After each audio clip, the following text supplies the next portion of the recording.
Okay, as the pre-recorded voice said, this meeting is being recorded.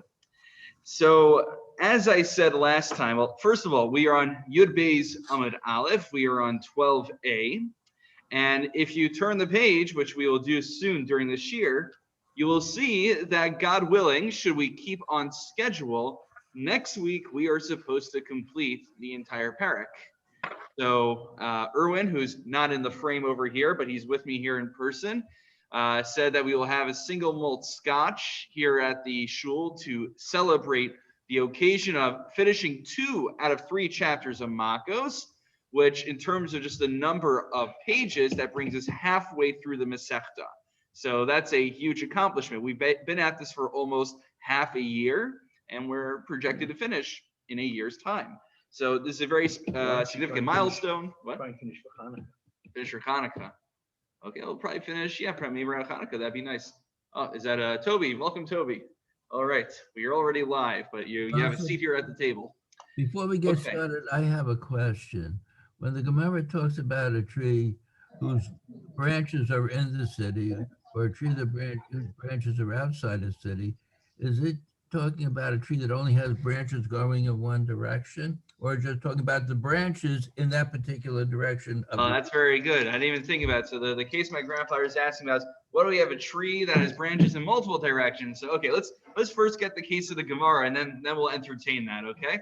But the Gemara we learned last time was said at the end that a tree that part of it is inside the Ir Miklat, part of it is outside the Ir Miklat, we go based on the branches. In other words, the tree has a single classification. It's either inside the Ir Miklat or it's outside the Ir Miklat.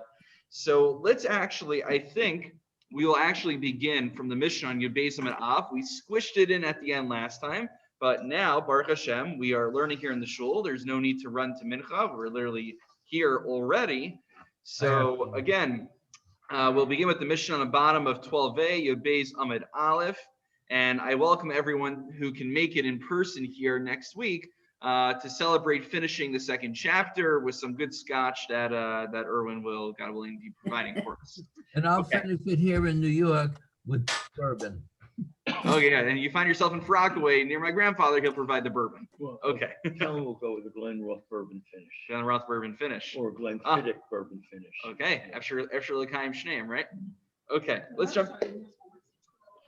12a, it should be the last one probably in Art Scroll, I'm guessing. We're starting with the Mishnah on the bottom. Okay, here we go. So, Ilan shehu ome besochatchum v'nofo nota chutzatchum.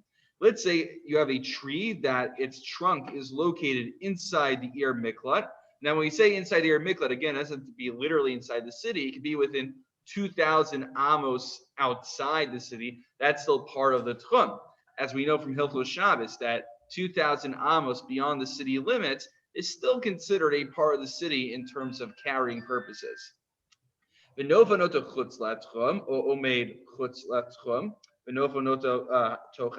so here are the cases, right?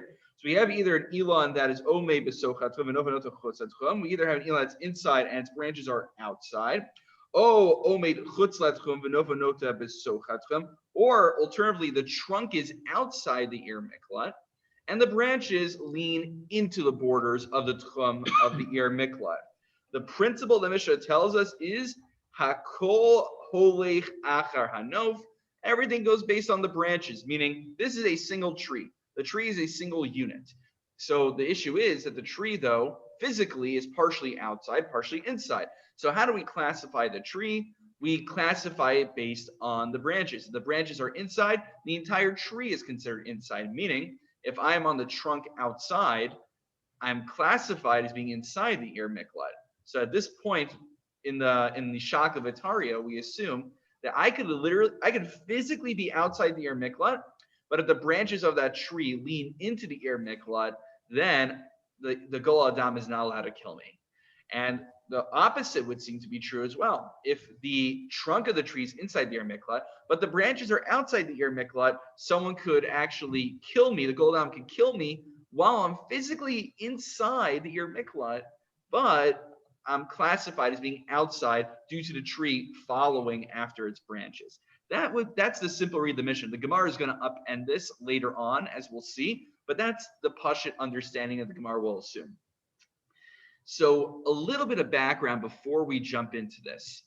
What we're going to be talking about, we're going to be comparing and contrasting the laws of Ir Miklat with the laws of Meiser Sheni. So we have to understand what Meiser Sheni is. There's a little bit of background so we could go through the Gemara smoothly.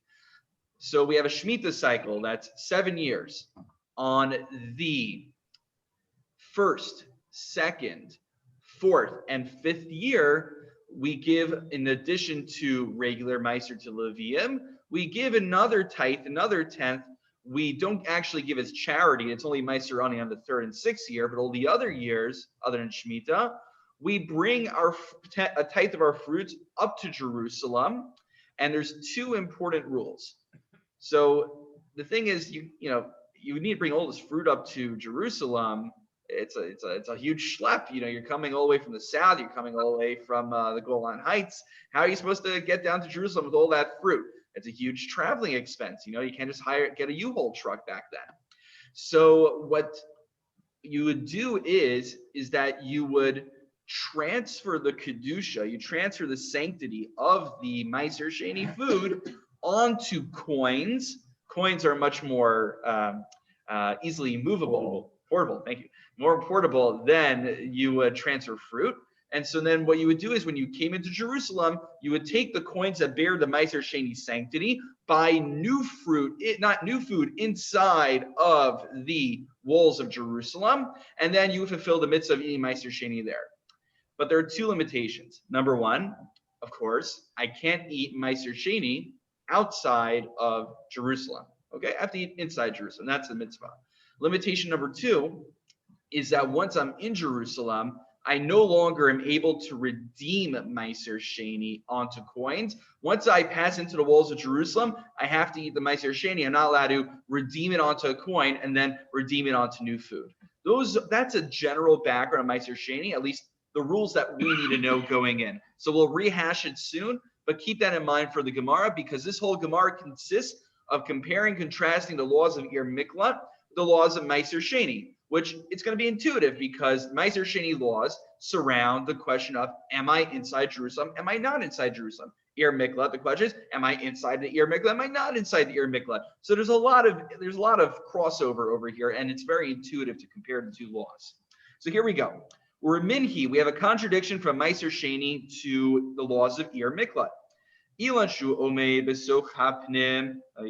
They change yours to Bifnim. That's an easier read. So if you have a tree that the trunk is inside the city, and it leans out, the branches lean outside. Oh, vice versa. The trunk is outside and the branches lean inside. We have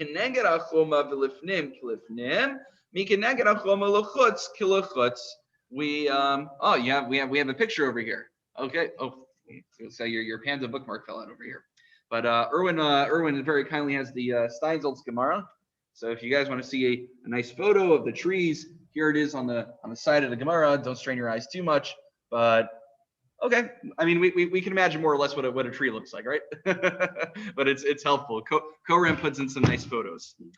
So the halacha that the Mishnah in Meiser Sheni tells us is that instead of classifying the tree as one unit based on the branches, we just look at each segment of the tree and see physically where it is. If half the tree is outside, that half is outside of the city. If half the tree is inside, that other half is considered inside. There's no need to classify the tree based on one component of it. We can look at each segment separately. Now, this contradicts our Mishnah, because in the laws of Ir Miklat, we say no. The entire tree is classified based on its branches. So what gives that in Meiser Sheni, we don't classify based on the branches? If for whatever reason the branches are considered the primary part of the tree, why don't those laws carry over to the dinim of Meiser Sheni as well? So the Gemara says, come on, Meiser Miklat Karamis, you're going to try to find a contradiction between the laws of Ir Miklat and the laws of Meiser Sheni. I know it's tempting to compare the two of them. I know they seem similar, but there's actually reason to distinguish between these two dinim. So Meiser Ari Mikla Karamis, Meiser B'choma Tolerachmana. The laws of Meiser Sheni are contingent on being in the walls, the Choma, the walls of the city. Whereas Ari Miklat B'dira Tolerachmana. Whereas the laws of Ir Miklat center around the concept. Remember we said Sham Tehei Diraso, Sham Tehei Gvuraso, Sham Tehei Misaso, Sham Tehei Gvuraso. That we talked about the importance of Dira, of dwelling in the Ir Miklat. So Benofo Mitdarle, you can make a tree house, right? We go to the right. The chicks are having a nice get together for the younger folks in the community this Shabbos, and Toby, you're hosting for 50s and up. So we have nice events going on. So the chicks in their backyard, parrots made a tree house on top. So where do you make the tree house? You don't make it on the trunk, you make it on the branches. Even though actually I think you did the opposite over there. I'm not exactly sure, but usually one can dwell in the branches of a tree. It's harder to make the trunk of a tree into a dwelling place for human beings. You can't dwell in the trunk. So it makes sense in the laws of Ir Miklat, which center around the criterion of dwelling, it makes sense to classify a tree's location based on its branches, because I can dwell in the branches. I can't reside in the trunk of the tree. I guess in theory I could hollow it out, but that's not really, I guess living in branches isn't so normal either, to be honest. But in the laws, that's normally we find a treehouse. That's right. That's where you normally find a treehouse around. Exactly. Birds live inside the trunk of a tree, but humans don't. Whereas in the laws of Meiser Sheni, the question centers around Choma. Where's the wall? Well, if half the tree's on one side, half the tree's on the other, there's no reason to classify the tree based on the trunk over the branches or the branches over the trunk. That is the solution that the Gemara gives, a substantive and analytical difference between the laws of Meiser Sheni and Ir Miklat. However, while this would seemingly be a good solution, if all I had was that Mishnah Meiser Sheni and our Mishnah, we could call it a day. We don't even need to turn it to Yud-Bezim and Beis. However, there's other Mishnayos out there that we need to consider. So, okay, maybe I can't pose a contradiction between the laws of Ir Miklat and the laws of Meiser Sheni, but for Rami Meiser HaMeiser, you know what? I found you a contradiction within the laws of Meiser Sheni itself. It says in the Gemara D'Tanya, but really it should say D'Tnan. This is a Mishnah, not a Brisa we're quoting. It's, where is it quoted from? Let's see the Lamed. It's Perek Gimel Mishnah Yud in Meiseris.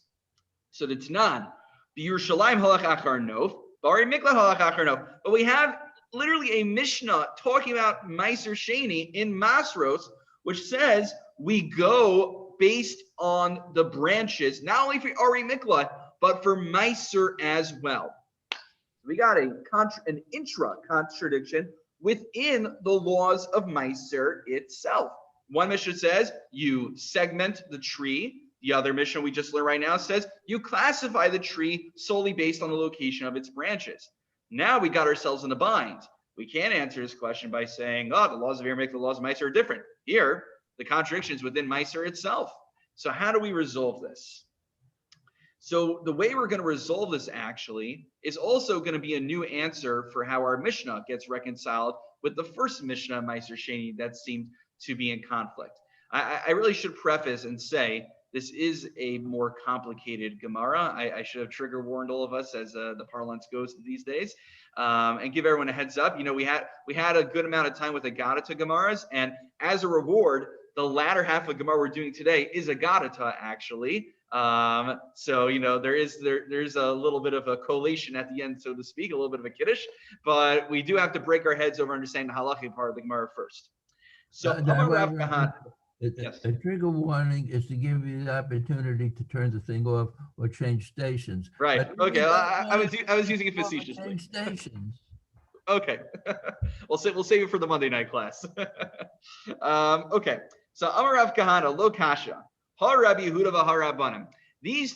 What's one way to resolve a contradiction between two sources?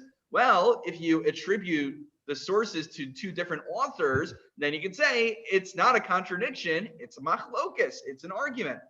So Har Rabbi Yehuda v'Har Rabbanim, D'Tanya. We're flipping the page now. Congratulations, you base on base. Here we go. Rabbi Yehuda Omer, in the laws of Meiser Sheni, the Ma'ara halach achar pischa, but Elon halach achar nofo. When it comes to Meiser Sheni, if I have a cave, and the cave is partially in Yerushalayim, partially out of Yerushalayim, so how do we determine the location of the cave? We determine its location based on its entryway, the entrance to the cave. And similarly, when it comes to a tree, we classify it based on its branches. So we see we have a third, I guess you can include our Mishnah, we have a fourth Mishnah now. I got to juggle all these different Mishnayos here, where Rabbi Yehuda says explicitly that we follow the branches when classifying a tree. So what Rav Kahana is suggesting is perhaps Rabbi Yehuda, the same Rabbi Yehuda who says follow after the branches in Meiser Sheni, is the author of the Mishnah who says, the other Mishnah that said we go after the branches. And he's also the opinion that is in our Mishnah who says also in Ir Miklat we follow after the branches. So we no longer, this is important to note, we no longer have to say that the laws of Meiser Sheni and Ir Miklat are substantively different, but rather Rabbi Yehuda actually could be consistent. Both in the laws of Ir Miklat and in the laws of Meiser Sheni, he says we always classify based on the branches. The branches are the primary part of the tree, and therefore that is how we classify it. Whereas that one aberrant Mishnah, which said that we segment the tree, we don't classify based on the branches, that's the opinion of Rabbi Yehuda. So there's no contradiction. It's just a machlokus. Okay. Now I wanted to make sure that's clear, because we're about to upend this entire theory as well. Yeah. We're going to try to upend it, but don't worry, we will conclude with it. So are we, as they say back in yeshiva, you got to hold cup. You got to, keep track of all this stuff. So I just want to pause. Is there anything I could just strictly clarify? Because I don't want to lose a train of thought too much. Anything that just I can clarify at this point. Okay. It's a complicated one. It's a complicated one. Okay. But now we have a question. You see, when Rabbi Yehuda said we, across the board, classify a tree based on its branches, it's possible that Rabbi Yehuda may have not been as far-reaching as we first assumed. Maybe Rabbi Yehuda says we only classify a tree based on its branches when it would lead to a stringent conclusion, a more machmir conclusion. What does that mean? Well, the Gemara explains. Ikaro b'chutz v'nofo bifnim, when the trunk of the tree is outside Jerusalem and its branches are inside Jerusalem. This is where my introduction to Meiser Sheni is important. This is what we need it for. So when the trunk is outside and the branches are inside Jerusalem, the same way that the branches are inside Jerusalem, and I no longer have the right to redeem my Meiser Sheni onto coins. Similarly, classifying the tree based on its branches presents a chumrah, because even though the trunk is physically outside the city of Jerusalem, I should be able to redeem. Nonetheless, since we classify based on the branches, we follow that as a chumrah. And also vice versa in the other case, when the trunk is inside and the branches are outside Jerusalem, the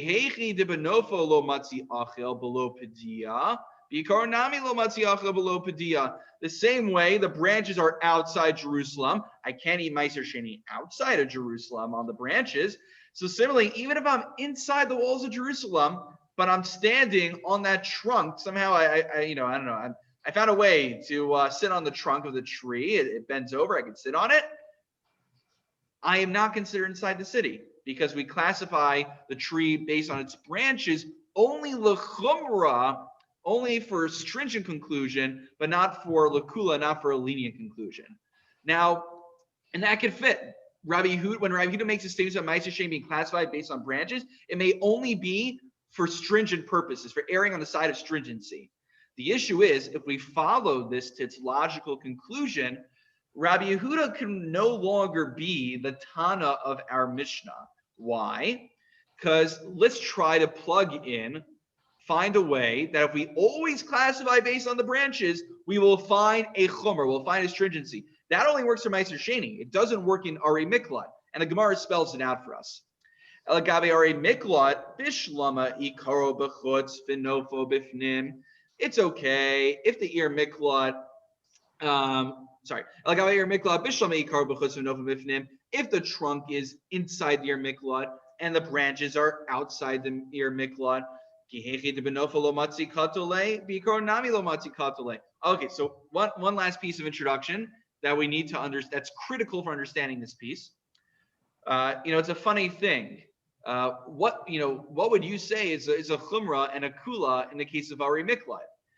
Because it's funny because a chumrah for the rotzeach will be a kula for the gol hadam, and chumrah for the gol hadam is a kula for the rotzeach, meaning the easier we make it for the rotzeach, the harder we're making life for the gol hadam, and vice versa as well. So for one reason or another, the Gemara basically assumes that we're analyzing things from the standpoint of the gol hadam. How easy are we making it for the gol hadam to kill the rotzeach?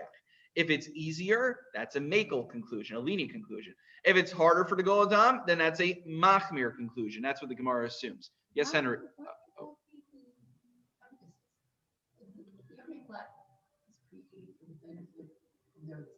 Mm-hmm. Right. It's an interesting point. I should look into it more. Henry, you look like you have an idea. No, it'll be hard with the in-person, like, to hear the questions. I think. Sure. So maybe just repeat the question briefly, if you please. Question. So Toby was. My point was that I'm sure it was a good question, but I didn't hear it. All right, so I'm gonna get it from Toby again and then Okay, share it with you guys. Good. All right. Thank you. Yeah. Shouldn't all these questions be taken from his point of view? Right. So Toby's strengthening the difficulty that we raised, which is if the ear miklat is made for the sake of the rotzeach who's taking refuge over there, you would think we would analyze everything from his point of view as opposed to the gol hadam's point of view. Okay, so that's Toby's point. Now, does anyone have a counter suggestion for why we analyze things from the standpoint of the rotzeach? I mean, I have a suggestion, but I want to hear if any of you guys have. Okay, so the suggestion I would, yes, Jeremy. Well, I guess the Rotzea, I think the whole purpose of the city of refuge is to protect that person because it was an accidental murder. And so if the more, we've already carved out that there's an exception to that protection because on the way, the blood, the relative guy can do it, can kill him. There's an exception to that protection that the accidental murderer received in the Beit Din. So if now we're looking at, can he climb a tree or can he, hug a trunk of a tree or what's he going to do? I think the more exceptions we make, what's the point of even sending him to the city of refuge? I mean, at a certain point, it's almost like, one of those dystopian hunter prey games where, okay, you're free if you can make it to the city. Oh, what was that? The Running Man. That was a game show, but no, there was another one. There was there was like one short story I remember reading in high school about what you're describing. It's the something game. I forgot what it was called. But anyway, this is like a very, by the way, certain cases get asked in the Gemara for practical import. Certain cases get asked for academic purposes. I think, your point's well taken, but I think in this, Jeremy's point here is that we're making it so easy for the Gol Adam to kill this guy, the Yer Miklat's not really doing much for him. What are the chances of having a tree that's leaning a little bit outside? You're going to find yourself just on that tree, and then it's very much, this is being asked as a more academic. It's very fascinating. I think the implications, the halachos surrounding it, are very fascinating. But practically speaking, as long as you're not sitting on the edge of the tchum and playing around, literally right on the border there, it's never going to be a practical question for this person. So at least there's, yeah. I think that the style of the Gemara is that it teaches the extremes, and if you understand the extremes, you understand everything in between. Exactly. So as my grandfather's pointing out, we're trying to extract principles. And sometimes we have to resort to not absurd cases, but more extreme or radical cases or uncommon cases, unlikely cases in order to extract these principles, because that's where these questions come to a head. And so fair enough on that point. And I think you could tie that point back to the example of if the person's on the ladder and if they're coming up or they're going down or they're swinging the hammer backwards or forwards or whatever. I think that is a absolutely fundamental point of what we're talking about here. But at the same time, I've always had a problem with this notion that there's an exception. We're going to send a person to the city of refuge, but there's a certain category of people that are allowed to kill him anyway. And so I guess if the refuge though. And if the question here is, are we making it easier in the extreme example? Are we making it easier to kill him? Are we looking in the extreme example and saying, well, the weight should go to the side of the person seeking vengeance, or should the weight go to the side of the person who has been given an opportunity to go to the city of refuge? So I think that the larger question here is, what are we trying to do, or what is the Mishnah trying to do with regard to this broadening the exception or broadening the protection afforded to the accidental murderer? So, and that is exactly what we're actually saying here. Rabbi Yehuda's shita is that we only follow the branches when it presents a chumrah. What do you mean a chumrah? When it presents an obstacle for the Gol Hadam to kill a Rotzeach. What the Gemara is about to say, we're going to have two answers, are actually going to support the point that you are trying to make. And you'll tell me if we succeed at the end of this, what you and Toby are suggesting. Okay. Now, I think, again, just to answer our question, why do we go from the standpoint of the Gol Hadam? I think quite simply because we look at who is performing the action, who is performing the deed. The Rotzeach is a passive party over here. I mean, it doesn't have to be passive, but for the sake of this case, he's passive. You know, he's just sitting, he's taking a nap on the tree. The question is, the Gol Hadam wants to perform an action. He wants to kill the Rotzeach. So when we ask Kula or Chumrah, leniency or stringency, since he's the one who's asking, may I perform this deed, we look at it as a Chumrah or Kula from his perspective, because the question is coming from his perspective. He's asking, may I kill this person? So that's why the language of Chumrah and Kula is from his perspective, because he's the one who's asking the Shaila here, may I kill this person?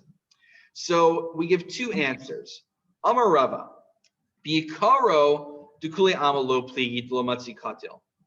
When it comes to the trunk of the tree that's inside the ear miklat, everyone agrees you can't go inside the ear miklat and kill the Rotzeach who's on the trunk of the tree just because the branches are outside. Like we would have thought, oh, let's classify the trunk based on the branches. I could go in the ear miklat and stab the guy while he's in the ear miklat, but he's on the trunk of a tree that leans outside the ear miklat. You can't do that. Everyone agrees, unanimous. Similarly, if I am on the branches that are outside the ear miklat, and the Gol Hadam can shoot projectiles at me, he can shoot arrows, he can throw stones at me from there. He's allowed to do that because I'm physically outside the ear miklat. He's physically outside the ear miklat. He didn't have to go into the ear miklat to kill me. What's the machlokes or Rabban and Rabbi Yehuda when it comes to ear miklat? It's in a you think already this is like a very abstract case. It's in a very limited instance. Ki pligi b'mahavi ikaro darga linofo. The machlokes is, I am the Rotzeach, I'm on the branches. The Gol Hadam wants to know, can I go into the ear miklat, climb via the trunk that's in the ear miklat, and it's machlokes actually Rishonim, either then shoot him from there or step onto the branches via the trunk and kill him outside the ear miklat. So I'm going onto the trunk that's in the ear miklat in order to kill him when he's outside the ear miklat. That's where Rabbi Yehuda and the Rabbanan are arguing. Mar Savar Havi Ikaro Dargal and Nofo. Rabbi Yehuda holds that yes, you can use the trunk as a means to get to the branches outside. Umar savar lo havi kor dar glenofo, and Rabbanan say you can't do that. So, okay, this is very, there's like a subtle nuance here, which I'm telling you, like every time I learn Makkos, I understand it a little bit better, but I still, am not fully satisfied myself either, and probably just a lack in my own Havan and my own understanding. But essentially, what was our problem? Our problem was Rabbi Yehuda says we only follow the branches lechumra when it provides astringency. So the question is though, is that how do we reconcile that with our Mishnah? Because if we always follow the branches in our Mishnah, there will be instances where following the branches, namely when the branches are outside the city and trunks inside, there's no stringency. It just turns the trunk into being outside, which makes it only easier for the Gol Adam to kill the Rotzeach. So Yehuda said, okay, you can't kill a guy while he's on the trunk because we don't classify based on the branches when it provides a kula, but Yehuda still to a certain degree still recognizes the primacy of the branches, the significance of the branches, not enough to turn the trunk into the branches and consider it to be outside as well, but enough that we would let you go on the trunk in order to kill a guy on the branches because the branches are the ikr of the tree. That is one reconciliation. I have a difficult time understanding it myself, so you'll forgive me. I mean, you might have the same questions that I do, and I have a hard time resolving it. But the second answer we provide is much shorter and I think much more easier to understand. Rav Ashi Amar, how do we understand our Mishnah? Remember in our Mishnah, in Yevez Manav, it says, Hakol Achar Nof, we always go based on the branches. You're missing a little bit of a word. You got to throw in a word over there. The word is my Achar Nof. What's that mean? We go based on the branches. Af Achar Nof. We even go based on the branches when the branches present a chumrah, meaning as follows. When the trunk is outside and the branches, when the trunk is inside, the branches are outside, we don't go based on the branches. But when the trunk is outside the city and the branches are inside the city, we even go based on the branches, even when the trunk is outside the city, in order to classify the trunk as being inside to save the Ritzah from the Gol Adam, should he be dwelling on that trunk while it is outside the city. So now Rabbi Yehuda can fit with our Mishnah. Rabbi Yehuda says we only classify based on the branches when it presents a chumrah. Our Mishnah says we always follow the branches, seemingly even in a case where it makes it easier for the Gol Adam to kill a Ritzah. No, you have to read the Mishnah as af achar nof, even based on the branches when it presents a kula, even when it presents a chumrah, not a kula. So again, every time I learn Makkos, like this section over here has been probably one of my top, most banging my head trying to understand it kind of things. But I hope we made it clear enough, at least just to get some sense of pshat. And if not, this is recorded. You can always go over the video. But I guess if I'm not doing a good enough job, then maybe ArtScroll does a better job. I'm not sure. Let me know. Okay, you're shaking your head saying no. You got the ArtScroll in front of you. I see. So ArtScroll's not helping that much either. No. Okay. So all right, I tried. Okay, but as a reward, as I promised, because of our hard work with what I consider to be one of the most excruciating few little passages of Gemara in Makkos, the Gemara now Chazal. There's a Rosh Yeshiva, Rabbi Tusky. He's Rosh Yeshiva of the Beis Medrash at Darche, where I went growing up. So I didn't stay through Beis Medrash. I went to Shalavim, but I was there through high school and had interactions with him. So I think one time, maybe he got it from somewhere else, he said to us that, what's the point of it's like a very yeshiva-minded thing to say. What's the point of the agadatas in the Gemara? But Chazal, they were learning through a hard sugya and they needed a break. They threw in some agadata to take a break. So that's obviously for people who really like agadata, people like Medrash, it's like, how can you say that? It says equal part of Torah as halacha is. But apparently that was his ha'ara. I don't know if that's true, but it definitely works. At least it makes sense in our context here. So Yasher Koach, we're going to do just a little bit more of halacha first, but it'll be relatively easier. And then we get to end off with some agadata. So proceeding to the next Mishnah. Harag v'osa'ir. So imagine, right? It wasn't enough that I inadvertently killed somebody when I was free. But then I got myself into trouble, right? It's like people, they get incarcerated, but then they just get involved in a gang while they're in jail, and things just keep leading one thing to another. So this guy inadvertently killed someone outside. He's a real klutz and shlemazel, so he winds up killing another person while he's inside the Ir Miklat as well. So what do we do?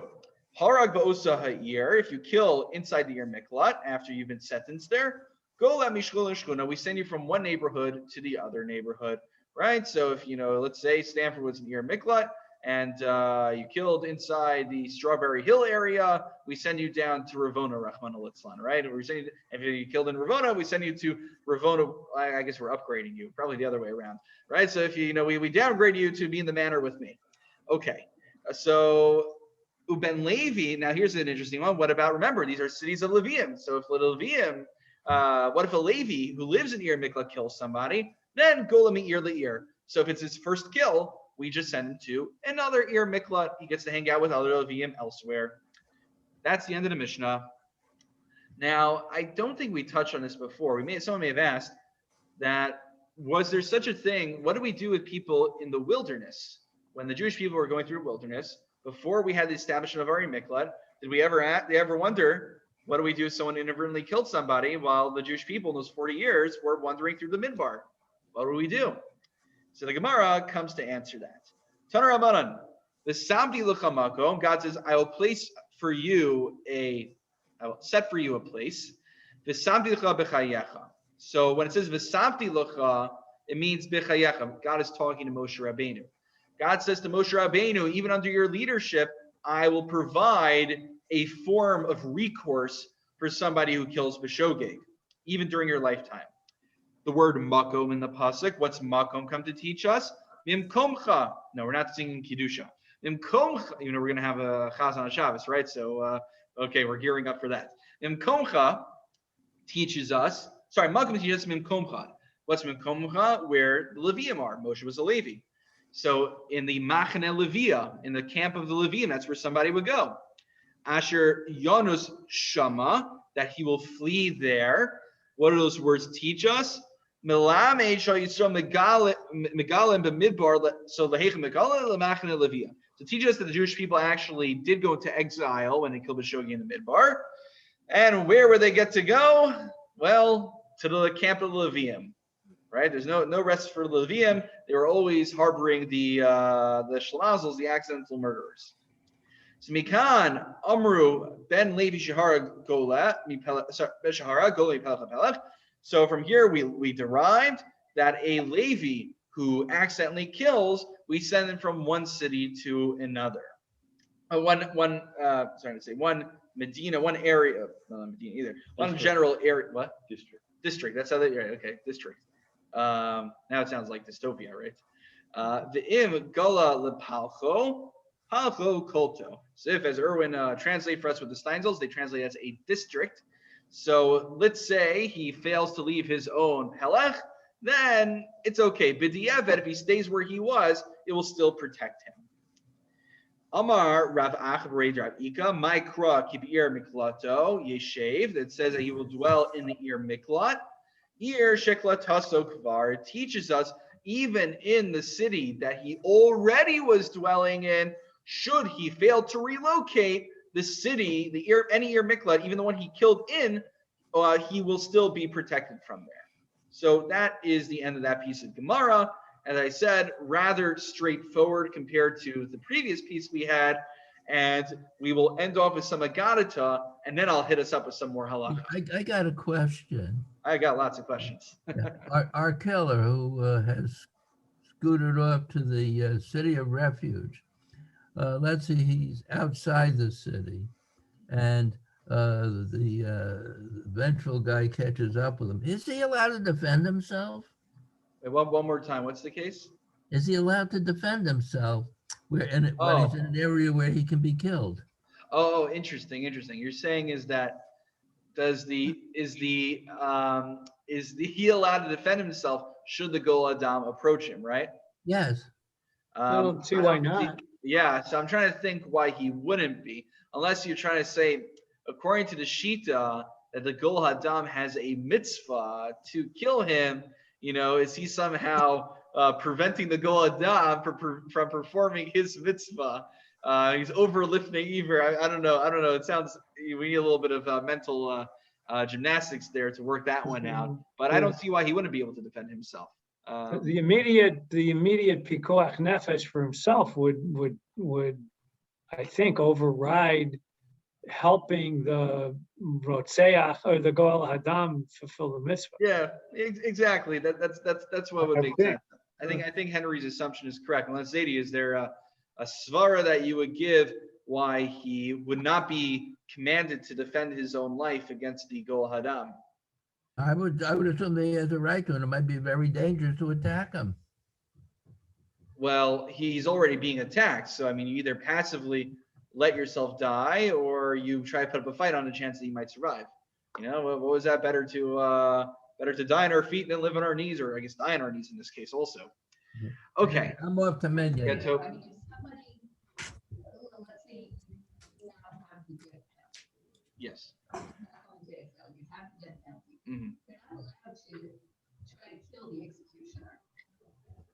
So what Toby's asking is, when somebody is being led out for execution, they murdered, there were 2 witnesses, they weren't tochid divor, as we said, they gave him hasra beforehand, everything was perfect, Kedas Moshe Yisrael, and Mahadrim and Mahadrin, all the qualifications that we talked about previously were in place.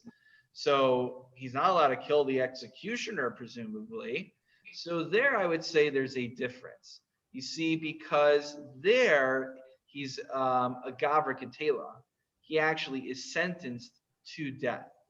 Here, I would say you're not actually sentenced to death. We give the Gol Adam a dispensation, or maybe even a commandment, according to a radical shita, to kill you, but you are not obligated to die. You have no mitzvah to die. In a case where Beis Din sentenced you to be put to death, you actually are supposed to listen and be obedient to Beis Din. So I think that's the difference over here. But that's the thing, coming back to, I think for our lawyers here, Jeremy, I think you bring up this point a lot, is that it's just like a very fascinating legal phenomenon where usually we think of justice being meted out by the court. And if it's something that is extrajudicial, it's not inside the court, then that's wrong. There actually is Yeah, it's like you could have had that will not in the courtyard of his jail for sheer time. Somebody can't come to the wall and shoot him. Right. And I'll just add one thing, that there is a sugya in Bava Kama that comes up about somebody who wants to be a vigilante. That doesn't mean like Batman per se, but it means I know someone stole from me.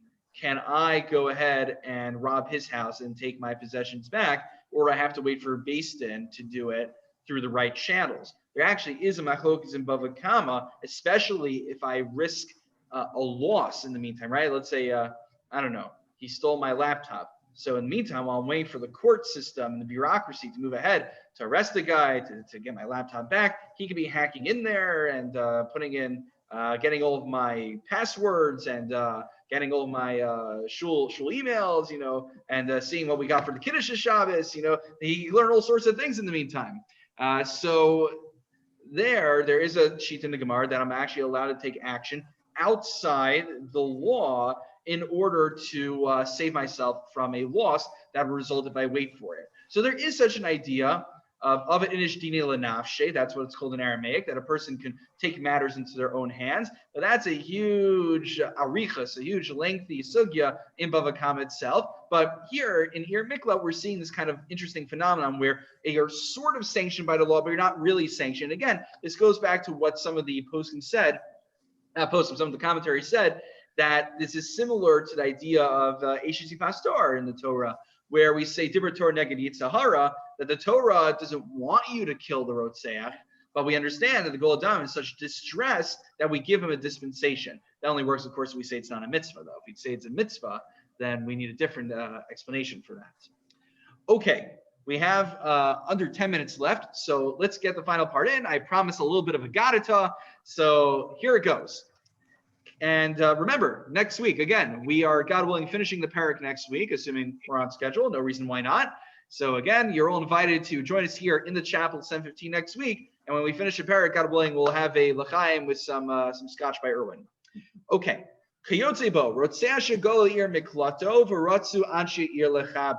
This, by the way, relates a lot to the Monday night shir we have, to part 2 that's coming up. So remember this for those who are with us for Monday night. So what happens if an Adam Chashav, someone who is important, could be some sort of public figure, he gets exiled and he gets sent to the Ir Miklat. So like, it's like a Chashav guy. He's from, I don't know, he's from the mayor's office. He's some sort of politician. So they want to give him honor nonetheless. So Yomer Lahem Rotseach, he's chayiv to respond, Rotseach ani, I'm a Rotseach, I'm a murderer. You should not be honoring me. Amrlo, Afal Pikain, if they say, nonetheless, we know why you're here, but we want to honor you nonetheless, right? You'll see how many times with politicians, they commit all sorts of atrocities, but at the end of the day, we still want to worship them nonetheless, and this goes for both sides, by the way, I'm not thinking of anyone specifically. So then, if he says, look, I tried to warn you guys, and they say, Afal Pikain, we still want to give you all the accolades. Yikabel Mehen, and he's like, all right, look, I'll accept it if you give it to me. As it's time for a Monday night class about rabbinic titles, you can already see where this is going, right? So keep this source in mind. Shenemar, v'zed devar harotzeach, that these are the words that the rotzeach speaks. So the rotzeach is chayiv to speak. He has to say, I'm a rotzeach. But look, if they're going to insist on honoring him, then malasos, right? Mahavalei lemeba, what's he supposed to do? That's part number 1 in the Mishnah. Part number 2. Let's talk about rental agreements. You see, this is kind of funny. So he gets exiled, maybe he's living in Stanford until now, and he's paying somewhere between $2,000, $3,000 of rent for his apartment each month. So he accidentally kills somebody. Oh, my whole life is upended. I need to leave where I'm living. And he comes to your miklat. He's like, oh, this is kind of nice. I could live on government stipends. I could live on, all of the public house, the nice public housing they have over here. So the question is, does he have to pay? So on the one hand, he's siphoning off all the resources of the Levium who are there. But on the other hand, he doesn't want to be there. He'd rather be back at home where he wants to be. He doesn't want to be in the Ir Miklat. So do we add insult to injury and make him pay rent as well? Or do we force the Levium to absorb the loss? You see, there's no winner in this case, and there's a compelling argument to be made both ways. So Malam Hayud Schar Levium Derei Huda says that he needs to pay rent to the Levium. So apparently, right, the Levium back then, I guess, became like the equivalent of the Jewish slumlords in Manhattan. Rabbi Meir Omer Lo Hayu Mal Lahen Schar. No, he does not need to pay schar. He's basically, look, if someone gets put in Rikers Island, they're not paying rent for their jail cell. Toby's that thing. They pay rent for their jail cell? Subsequently, let's say having accidents. I don't know what it is in New York. If let's say you had done time in jail, and then later on you're out of jail and you have an accident case and you have money coming to you from the accident case. Right. The state can place a lien for your upkeep while you were in jail. Wow. That That is something. So Toby's saying that apparently in the state can, if you were in certain cases, if you were in jail and they were helping you recuperate and you're suing, so they could put a lien on you and make you pay for your housing time there. Wow, I never realized. Okay, so hagufa, that machlokus in criminal justice is machlokus here in the Mishnah as well. So as my Rebbe Sobolovsky in YU, he always liked to say, Chazal thought of it first. There was always a lawyer and a doctor in the room, so who were retired and they just like to come to Shir Sobolovsky when I was an undergrad. So he would do things like sometimes like, Mr. Alter was his name. Say, Mr. Alter, is it mutter to murder in American law? And he'd say, no, you're not allowed to murder. He's like, oh, okay, shkoyach, Chazal thought of it first. We don't need American law to tell us. Okay, you do for more complicated things, but sometimes like that. So here's a good case of that. But final case of the Mishnah, the choser l'srara shahayaba divrei Rabbi Meir. So the question is, once he leaves the Ir Miklat, can he return back to his original position of prestige? So this guy, he served his time in the Ir Miklat. The Kohen Gadol then comes out and he dies. So is he allowed to return back to his original place of Srara, to his original? So if he was a community leader, can he become a community leader again? Can he serve, as a politician? Can he serve as a rabbi? Can he serve as whatever is an honorary position in the community? Can he become the president of a shul again? Right? You never know such things. Can he, right? Okay. So the question is as follows. Sarai Meir says he can return to his original after he serves his time. You served your time, you're recuperated, you can go back to soaking in all the public attention that you want. Rabbi Yehuda Omer, he may not return. That is a part of being sent to Ir Miklat, that you may never return back to your original stage, your original state of glory. And God willing, next time we'll pick it up with this Gemara, and we will elaborate on this. Just with the 2 minutes we have left, I want to share one halachic idea really quickly, if that's okay. So there's a very fascinating Rambam. I got this new sefer when I was away. It's called Torah's Rashi HaYeshivos. This is like all the yeshivish Torah you could ever want is like right here in this sefer. And so there's a piece from Rav Elazar Manshach. So this is, of course, in his Avi Ezri. He's commenting on the Rambam. And Rav Shach notes a very unique Rambam. The Rambam says that a Rotzeach v'shkaga shehargu kol adam chutz tchum ir meklato pater. Actually, wait. You know what? We are at our time. We need to wrap up for Mincha. All right, I'll share this next time we have time. Rabosai, Dr. Koach, thank you all for coming. And remember, we have scotch and to see him, God willing, next week at the shul. You're all invited to join here in the chapel. 7:15. Thank you, Rabbi. Thank All you. right. Shabbat shalom. Have a good Thank you. night. Good Shabbos.